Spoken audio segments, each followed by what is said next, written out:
Welcome back to our series breaking down the 7 legendary lightsaber forms. Today, we're diving into one of the most misunderstood and rarely mastered styles in Jedi history. Form 6, Niman, the diplomat's form, the generalist's weapon, and the quiet powerhouse of the Jedi Order. Let's begin.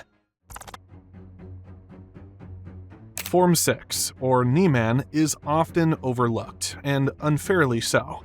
Also known as the Way of the Rancor and the Moderation form, Niman was designed as a synthesis of all the forms that came before it. Rather than specialize in pure defense like Surisu or raw power like Gemso, Niman blends elements of Forms 1 through 5 into a balanced, fluid, and adaptive combat style. But Niman isn't just about lightsaber technique. What makes Form 6 unique is its integration of force powers into combat.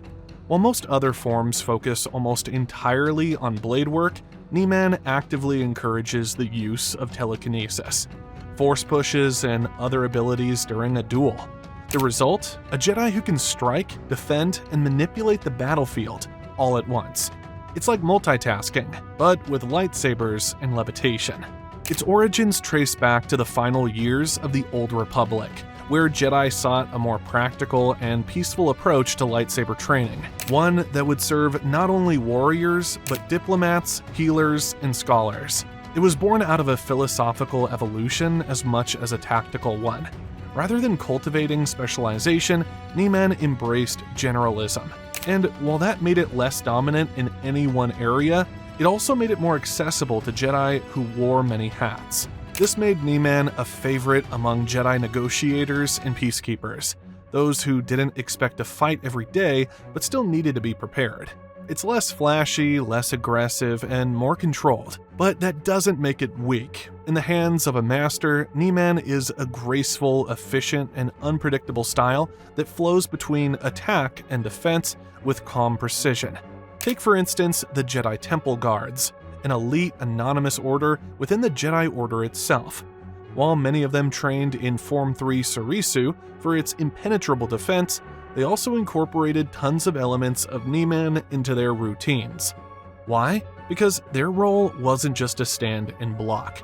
They needed to balance authority, readiness, and measured response. Niman allowed them to shift fluidly between patient stillness and decisive action, often using force-assisted movements to maintain control without escalation. When a temple guard ignited their double-bladed saber staff, they weren't looking for a fight, they were maintaining order. And for that, Form 6 was the perfect complement. Because of its hybrid nature, Form 6 is considered easier to learn. Its lack of specialization means it doesn't dominate any one area, which has led some to see it as less effective in high-stakes combat.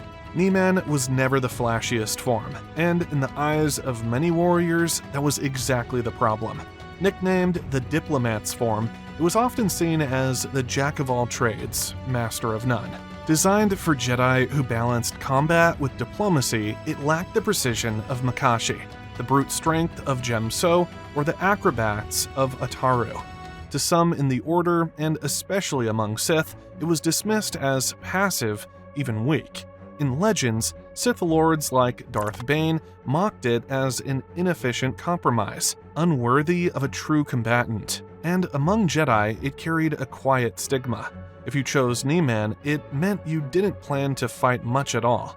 But that criticism often missed the point, because Niman wasn't about dominating a battlefield. It was about control, adaptability, and surviving long enough to shape the galaxy in another way.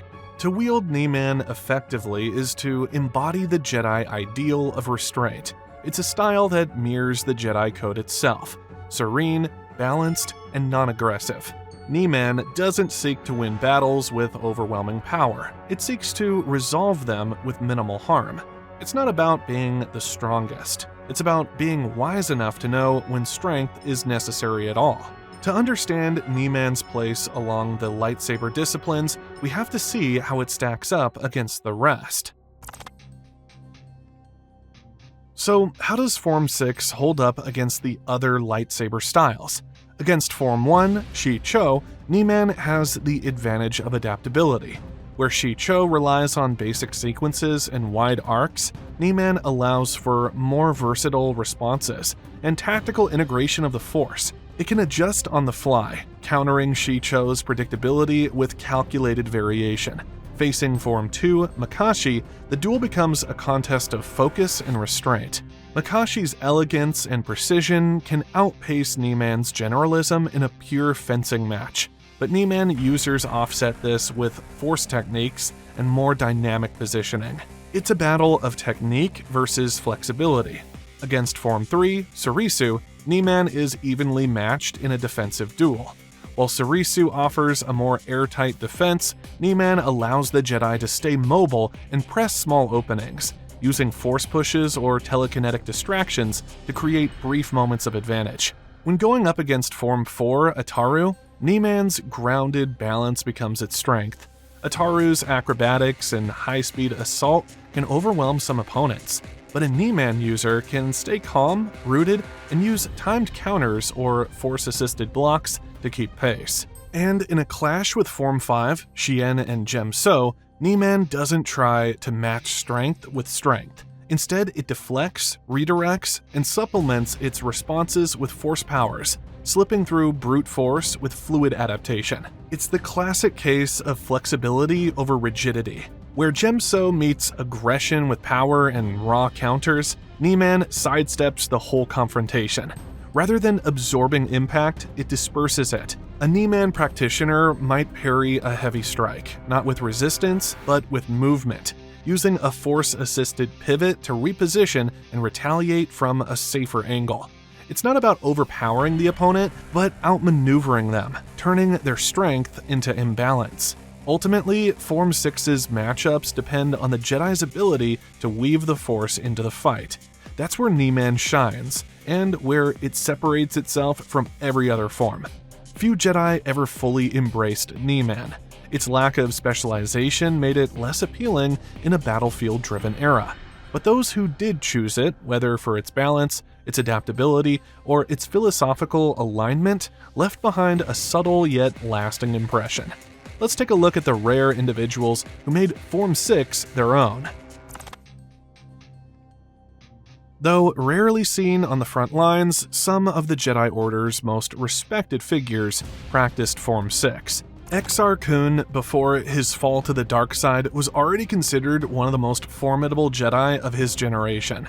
A gifted duelist and an ambitious scholar of Jedi history, Kun was drawn to knowledge, power, and mastery in all things, including lightsaber combat. Among the various forms he studied, he gravitated toward Form 6, Niman, for its balance, flexibility, and ability to incorporate force techniques into physical combat.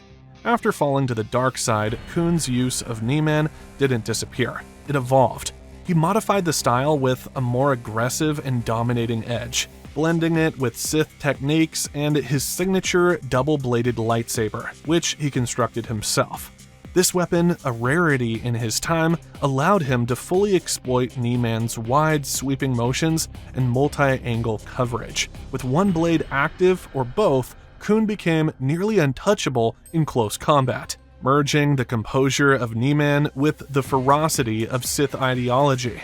His mastery of Form 6 before his fall, and his transformation of it after, stands as a stark example of how the same form can be used in defense of peace or as a weapon of conquest, depending on the hands that wield it.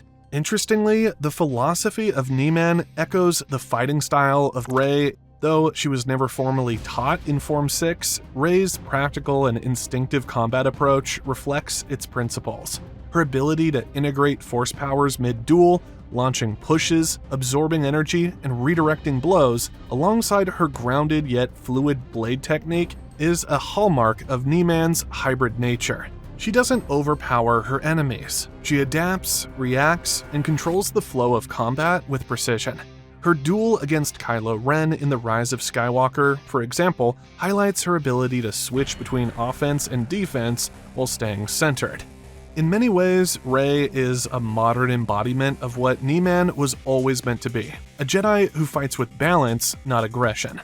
Another notable, though unconventional practitioner of Form 6 in Star Wars Legends was Galen Merrick, better known as Starkiller, the secret apprentice of Darth Vader. Trained in a brutal blend of Jedi and Sith teachings, Starkiller wielded Niman not for balance, but for versatility, using it as a foundation to integrate overwhelming force abilities directly into his lightsaber combat. His aggressive use of dual sabers, a technique known as Jar Kai, combined with rapid acrobatics and devastating telekinetic attacks, mirrored Niman's hybrid philosophy taken to an extreme. Though far from the Jedi ideal, Starkiller's combat style demonstrated just how deadly Form 6 could become when fused with raw power and a total lack of restraint. But perhaps the most unexpected Niman user was Jedi Master Jocasta Nu, the chief archivist of the Jedi Temple. Though not a warrior by trade, she was fully capable of defending herself using Form 6's all-purpose discipline, combining it with her exceptional command of Force-based techniques. Niman suited her perfectly. It emphasized balance over bravado, control over chaos. For a Jedi whose mission was the careful preservation and transmission of wisdom, the moderation and adaptability of Form 6 mirrored her own values. It allowed her to respond to threats without resorting to aggression, to stand firm without being confrontational. In many ways, Jocasta didn't just practice Niman, she embodied it, proving that strength could reside not in dominance, but in clarity, composure, and quiet conviction. These Jedi remind us that Niman isn't about showmanship or dominance. It's about balance, composure, and having a wide array of tools when needed. To truly appreciate its significance, though, we need to look beyond individual Jedi and explore the broader legacy this form left behind. Form 6's influence is subtle but profound. It represents the Jedi's original mission, to be keepers of the peace, not soldiers. Niman prioritizes defense, de-escalation, and control, making it the most aligned with Jedi philosophy. In modern portrayals, we often focus on the flashy duelists, the acrobats, the brute force warriors, but behind every battlefield, there are Jedi who choose diplomacy first and carry a lightsaber as a last resort. That's where Form 6 lives, not in the front line, but in the pause before the fight. It's also the foundation for many modern hybrid styles, combining lightsaber combat with force applications in new, innovative ways. In that sense, Niman was ahead of its time. So while it may never win the spotlight, Form 6 endures, not as the most aggressive or the most famous, but as the form that most truly reflects what it means to be a Jedi. So what do you think? Is Niman underappreciated or exactly what the Jedi needed? Let us know in the comments and subscribe for more deep dives into the lore, history, and philosophy of lightsaber combat. Until next time, may the Force be with you.